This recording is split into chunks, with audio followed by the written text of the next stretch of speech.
ceiling for a long time and just do nothing and just wander off in my mind. Um, I've always learned things through books and through abstract ideas, but I thought I'll see through what I've gone through and experienced in my own life and what I've learned from these experiences.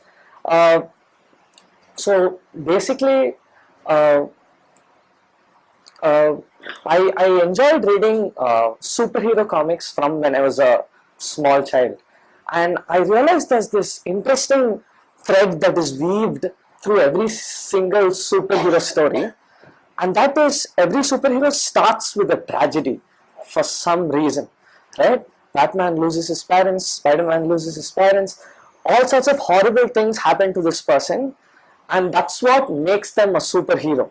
So I'm like, how do we become a superhero? And there's nothing horrible happening in my life, so I was like, okay. So I perhaps cannot do anything great in my life because it's too good right now. But then I realized, when I dug further, I realized that there is something in common between superheroes and supervillains, and that is supervillains too have a tragic beginning.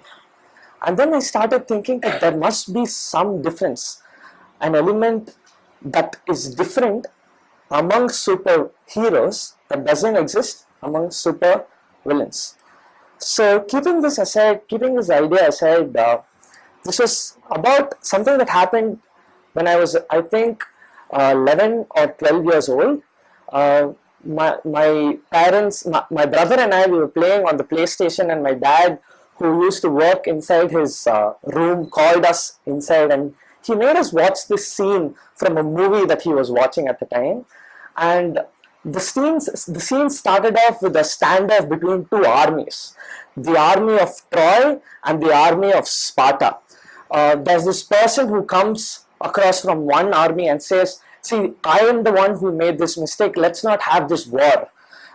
I challenge the king from the other side, the person who I have wronged, on a one-on-one battle, and whoever wins, whichever side wins, get the spoils of the war as well. So the name of this person who makes the challenge is Paris, and uh, King Priam, who was the king of Sparta at that point of time, comes in and they start battling it out. Uh, what happens is, Paris is a young man, he's about 22 or 23 years old, and there is his brother who is standing right behind him, right? So there is Hector, who was Paris's brother. So there's Hector standing here, and then there is Paris standing in front of him, and then King Priam challenges him for a battle, and all of the lives of these millions of people is at stake.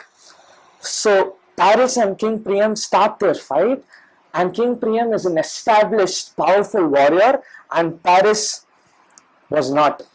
He gets the thrashing of his life, right? And behind is the powerful, honorable warrior from Troy, which was Paris's brother, Hector. So Paris gets a pulping, and King Priam removes his sword to cut off his neck, which is how these battles end, right? And then Paris starts doing something that most people did not expect, because you're supposed to accept your fate and die with honor in those kind of battles. He goes crawling to Hector's feet, he holds his feet, and he says, brother, save me, right? King Priam comes to him and he gives a speech about honor, and he says, that's fine, I will kill him at your feet. Hector says, no, you can't do that. And Hector, mind you, was one of the most honorable people to have ever existed through history. He was a man who kept his word, was faithful to his army. In fact, his motto was, love your woman, defend your country, and honor your gods. And he always followed those norms that he himself had set for himself. And when it came to these battles, these rules of warfare, Hector always followed them. So when Paris begged him for help, as a man of honor, he was supposed to say no. But then Hector looks at King Priam and he says, he is my brother. And King Priam says, I don't care, I'm going to take him down at your feet. he pulls his sword out. As he's about to strike at Paris, Hector pulls his own sword out and presses it through King Priam's heart. My dad pauses it there and he says, you see, that's what brotherhood is. It doesn't matter who's right and who's wrong, and he gives us the whole story. He talks about how Paris was this idiot. After 400 years of warfare, finally these two powerful kingdoms make peace, and he goes and steals the woman of, he goes and captures and kidnaps the woman of King Priam, who was the king of Sparta at that point of time. That was the last thing you could have done to destroy every single good thing that was built between these two kingdoms. And the lives of so many more people could have been saved. Every principle of honor could have been protected. But still, Hector said, I don't care, he is my brother. And so my dad looked at me and my brother and he said, you see guys, this is how it works. It doesn't matter who's right, it doesn't matter who's wrong. You have to stand by him because he is your brother. He looks at my brother and he says this. And my brother was quite perturbed because he knew that I had the habit of getting into trouble by running my mouth. A few days later, a few months later, it really hadn't had a very important impact on me. But something came down to reality.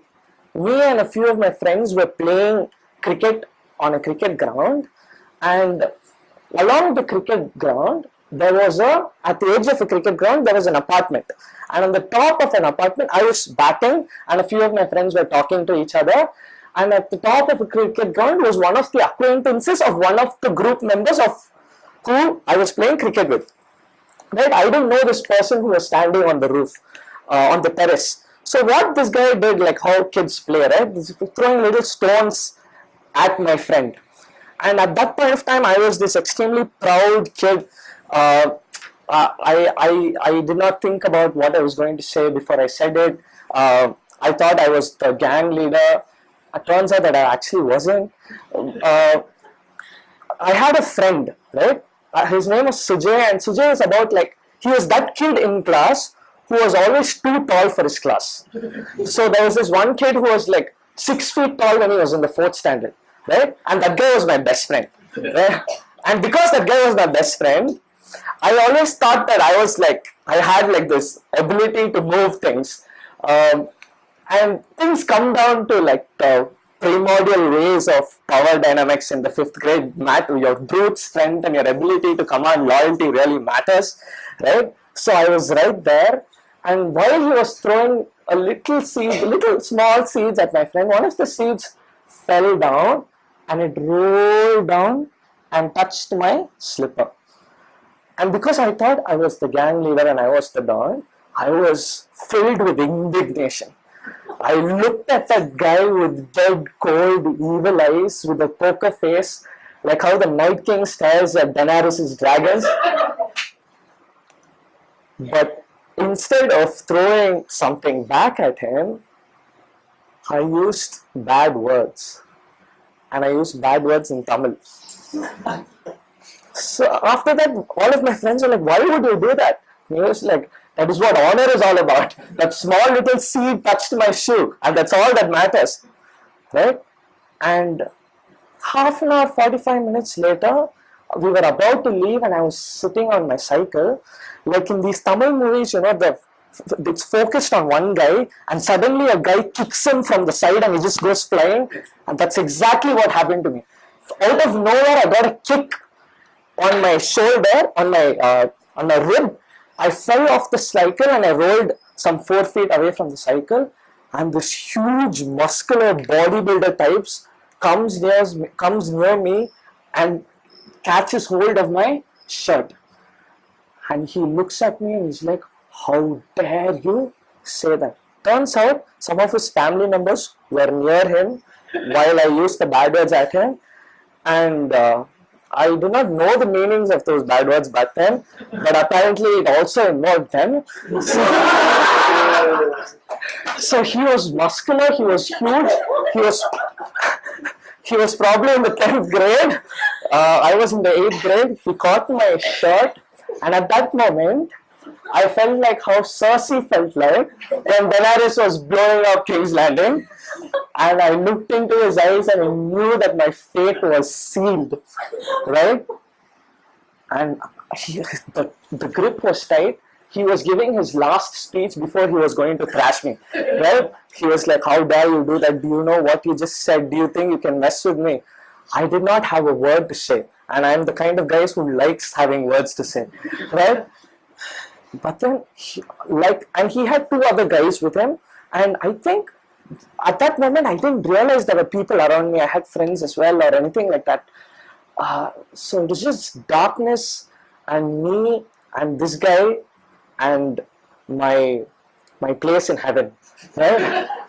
So this guy had tight grip on my shirt, pulled me forward, heart starts beating, pupil starts dilating, and then I see a shadow coming over my back, right? That's my friend Sujay, who's 6 feet 2 inches tall. This guy is a bodybuilder, but he's short, bodybuilder guys. So he holds his shirt and he says, whose shirt are you holding? Right? He was like, and this guy, he looked at him, and at that moment, I knew the tables had turned. He hadn't taken his hands off my shirt, but the grip sort of loosened. And I knew at this moment, the tables had turned. And he said, and he looked at him and he said, this is a problem between me and him. My friend looked at him, he said, Illa, idu enakkum unakkum prachana. Right? So he held his shirt and he said, let him go. So this guy was too proud to let go, but his grip got so loose that I caught his hand off and I pushed it away. At that moment, right, there's this book that I'm reading. It's about the hero's journey. It's called A Hero with 1,000 Faces. It's about how in every Superman, and that is Alfred.